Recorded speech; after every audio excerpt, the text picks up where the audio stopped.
Hi, and welcome. You're listening to the X22 Report. My name is Dave, and this is episode 1061B, and today's date is August 29th, 2016, and the title of the episode is The Propaganda for the Perfect Storm This Fall is Now Being Pushed. Let's get into the economic collapse, political, and geopolitical news.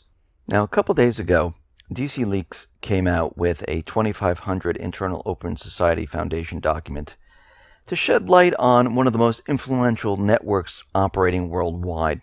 And we talked about how Soros, Obama, the UN were involved in the European refugee crisis, how they created it. We also talked about how Soros wanted to overthrow the Russian government. And after the website DC Leaks posted the Soros documents, it looks like its website was yanked offline and the Twitter account was also suspended. So you can see these individuals, they are aware of what's going on. And just like Erdogan out in Turkey, whenever something is out there talking about what they're up to, it seems like they take action and they shut things down. Now, as we know, the FBI, CIA, NSA, the everyday police, they hardly use warrants when they're going after cell phone data, emails, and things like that. And we realize and understand that they believe this doesn't fall under the Fourth Amendment. And of course, the government makes up their own laws to try to override the Fourth Amendment. But remember, there's no law or anything out there that overrides the rights of the people. And a federal district court in D.C. ordered a seizure of Alonzo Marlowe's cell service location information held by his cell provider. It held that the federal government didn't need a warrant at all to obtain the CSLI data from a person's phone provider. Now, all the agencies, they use the Stored Communications Act of 1986, which governs the searching of such data under Section 2703D of the Act. The federal investigators need not demonstrate probable cause in order to search. All they need to do is merely show some facts that there is maybe some type of criminal wrongdoing. And the Fourth Amendment is then thrown out the window. And of course, this is the excuse that they use, saying that, yeah, see, we don't have to abide by the Fourth Amendment.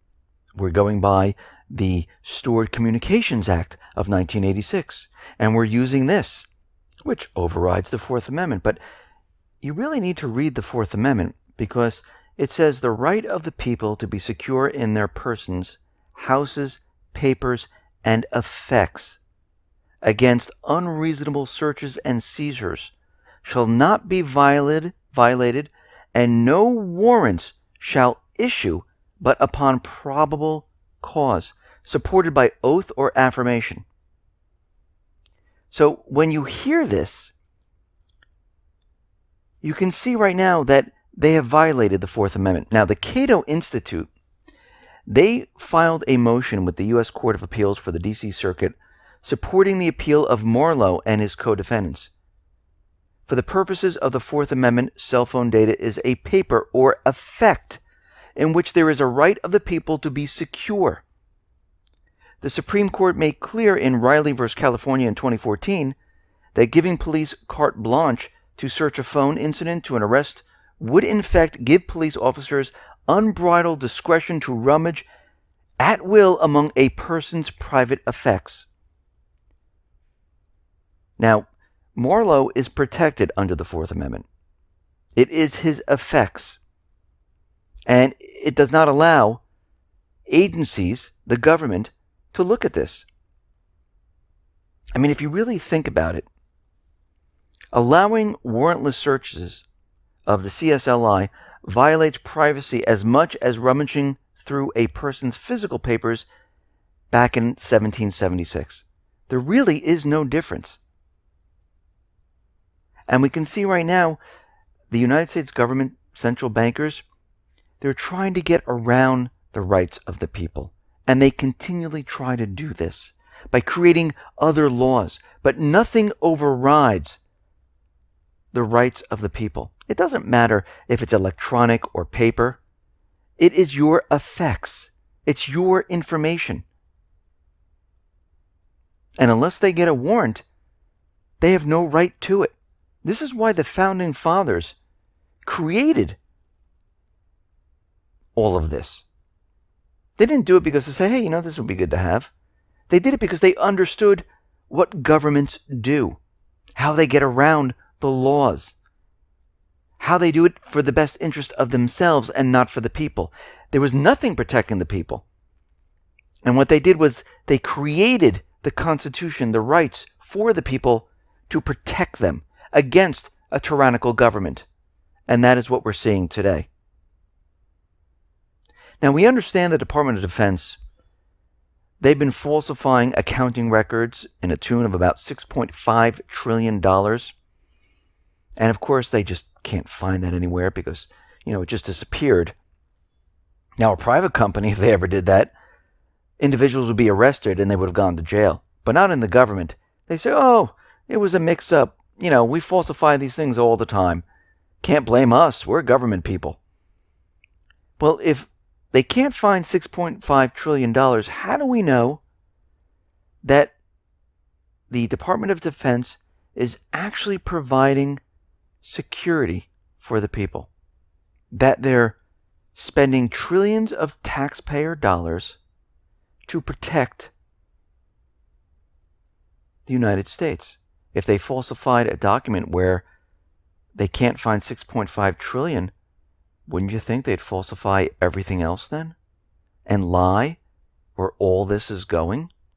That they're really not providing any type of security? And if this is the case, we need a full investigation of what is going on here. Now, out in Ukraine, we see something very interesting happening here. We see Ukraine secretly announces the 7th large-scale mobilization, and they are bringing more and more troops up to the contact line, and it really looks like they are preparing for something huge here. And we know that Russia is out there continually calling on Ukraine to calm the situation down. Let's get back to the Minsk II ceasefire. Let's have a ceasefire. But we can see at this point, United States government, the central bankers, they want a full-out war. They want this to get started one way or another. And I would expect we're going to see some type of false flag event occur in this area very soon. We almost had one in Crimea where they sent teams into Crimea to destroy the infrastructure there. And I can see right now they're preparing for another type of false flag to try to provoke the southeastern or Crimean people into a war. This is where they are headed right now, and we need to watch this situation very, very carefully. Now, over the past couple of months, and just recently, we see that the United States is provoking, China, Russia, North Korea, and Iran. We also see that the U.S. attempted to fly a drone into Iranian airspace. Now, the Iranians warned the U.S. saying, do not enter this area. If you do, we will shoot it down. So once the warning came out, the U.S. turned the drone around and flew off in the opposite direction. We see Iran right now. They are setting up the Russian S-300 surface-to-air missiles at its Fordow nuclear facility. They are doing it to protect their entire area right there because they are getting word that something might occur. And of course, as we know, as time goes on, the entire plan of the United States government central bankers was to go into Syria and then eventually go into Iran. And we can see through this entire P5+1 peace deal that it did not go in the way the United States wanted. They wanted Iran to put their oil on the dollar. They decided to go with the euro. Eventually, they will then go most likely with the yuan or ruble and move further and further away from the dollar. The one thing that the United States was able to do was to keep Iran a non-nuclear state where they don't have a nuclear weapon. Because if you notice, the U.S. government loves to go into those countries that don't have nuclear weapons and basically have regime change in those countries. And what they're trying to do out in North Korea is get rid of their nuclear weapons, because it will make it easier for them to have regime change in that country. And those countries that do have nuclear weapons, it poses a problem. We see the U.S. government is out there saying that it's no longer against Al-Qaeda. And we can see that they're only going after the Islamic State. Well, they're really not going after the Islamic State. They're letting the Islamic State scurry off. They're not fighting Al-Qaeda because that is their proxy army. The Islamic State is their proxy army. And we can see right now, since the name change of Al-Qaeda into a different name, Al-Nusra into a different name, we see the U.S. now says, okay, they're not a terrorist group. They're not on the UN terrorist group list, and we can supply them with arms. And this is exactly what the U.S. is doing right now. Now we see that Turkey is invading Syria. They're moving deeper and deeper into this area. And there are warnings now where they're telling the Kurds to back off, to get onto the other side of the Euphrates River. And what I see happening here is the U.S. and Turkey working together, creating chaos. Yes, they have their cover story. They're both going after the Islamic State. And Turkey is also going after the Kurds at the same time. And I think the United States, they're using the Kurds to help them in their mission, their agenda. And their mission is to get Assad.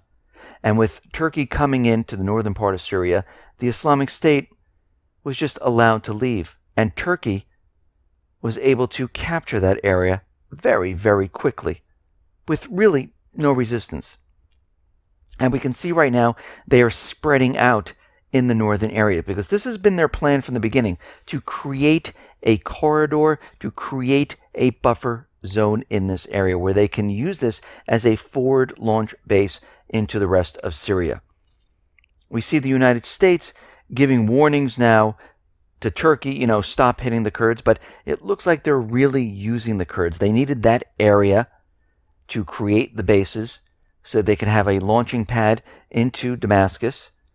And it looks like right now that Turkey and the U.S. might be really working together. They might be putting one over on Russia, and it looks like their entire agenda is the same as it's always been, to go after Assad and remove him. And of course, they're using this cover story that we're going after the Islamic State, we're not doing this, but you can see from their actions, not their words, their actions, that they are creating this entire zone in the northern area of Syria. And we can see this is going to really get worse as time goes on. This is not a good situation. Talks have broken down, and the whole situation is going to escalate as time goes on. Now, we talked about a perfect storm coming this fall. We have the economic collapse. Things are getting worse and worse. We have war around the globe. And then we have the elections. And we know there are two candidates that are up for election. And we know that the neocons, the elite, the shadow government wants one candidate and doesn't want the other. And I don't really care for either of them. Whoever works for the people and only the people, and not central banks, not corporations, that doesn't have any other interests, that's the candidate for me. And the only interest they should have is to the people. And I know candidates say a lot when they're running for office, but their actions will speak louder than words. So right now, to me, I feel that the shadow government, the elites, they still are in control no matter who gets into the White House. We need to get rid of the central bank. But we can see that the propaganda is running wild for this perfect storm. The FBI has uncovered evidence that foreign hackers penetrated 2 state election databases in recent weeks. And they're warning that it's the Russians. Now, of course, they're showing you the IP addresses. They're showing you how they got all of this. And of course, we're getting this flash alert from the FBI Cyber Division. And like I've said in the past, when they come out with this information so quickly, you know it's propaganda. Do you really think a state actor like Russia is going to launch attack against the United States election systems from Russia? Come on. They would never do it from that area. It would bounce off probably thousands of different areas around the world, so you can never trace it back. And people say, well, of course you can trace it. Well, if that's the case, why don't they just eliminate spam? Why don't they just get rid of all the viruses? They don't have the ability that everyone thinks they have. It's very difficult to trace an IP like this, especially this quickly. But what they're doing right now is they're creating the propaganda to make you think that the election systems can be hacked. Now, we have two things going on here. We have the Zika virus, which is spreading in Florida, cases in New York, might be moving out towards the west. We have the election systems that are hacked. This is all propaganda. They're setting this up so they have a cover story when things don't go their way. If the elections aren't going in the direction they want, most likely they will have some type of state of emergency. Now, it could be the Zika virus in just one state, and they can say, listen, we need to postpone for a little bit. Too many people have come down with it. Too many people have the Zika virus, and it's just not possible to have elections at this point. If that doesn't work, if that story is not ready to go, they can say the system was hacked, we need to postpone. If that doesn't work, they'll move on to the next story. We had a physical attack here. We need a state of emergency. Riots are spreading across the country. So you can see that they're getting prepared. They're using the propaganda to try to delay the elections. Temporarily, of course. And every time they say temporarily, you know it's permanent. So this is something we need to watch, and we can see the propaganda is really being pushed on the American people. Now, there was an interesting article by Megan Stewart on survivalsullivan.com where it says, what would life be like after an economic collapse? And I thought it was very interesting because she started off saying, if you're waiting for a public announcement, a news headline, to let you know that, hey, here's the economic collapse, here we are, it just started, well, it's not going to happen. It never does. You might see the stock market go down. Even when the stock market was going down in 2008, they really never said we were in a recession. They didn't say we have a major problem right off the bat. That came much, much later. What she's saying here is that things gradually get worse. That it sneaks up on you and you don't even realize it. One of the points she's saying is you'll see increased and widespread hunger. Grocery stores and other businesses will fail one by one or be shut down because of riots and looting. I mean, we saw it in Detroit where there were 5 national grocery stores for over 700,000 people. You would see sporadic public services, school systems. They'll experience frequent strikes. They'll be shut down for days at a time. There'll be power issues and outages. Roadways will be filled with potholes. There'll be other signs of despair. The water from the tap might taste a little funny, so you'll start filtering. Garbage collection will be sporadic. They won't come every single day. There'll be social unrest. People will protest. You'll get used to the protests. And then the protests will then grow. You'll have to take different routes to work if you still have a job. Transportation, daily travel. This will be fraught with angry mobs. And you'll have to use alternative routes again to get to your job. Criminal activity. You'll see crime increasing as time goes on. Streets that used to have houses on every lot will morph into desolate patches of houses as people lose their homes. And we're seeing all of this right now. It slowly happens.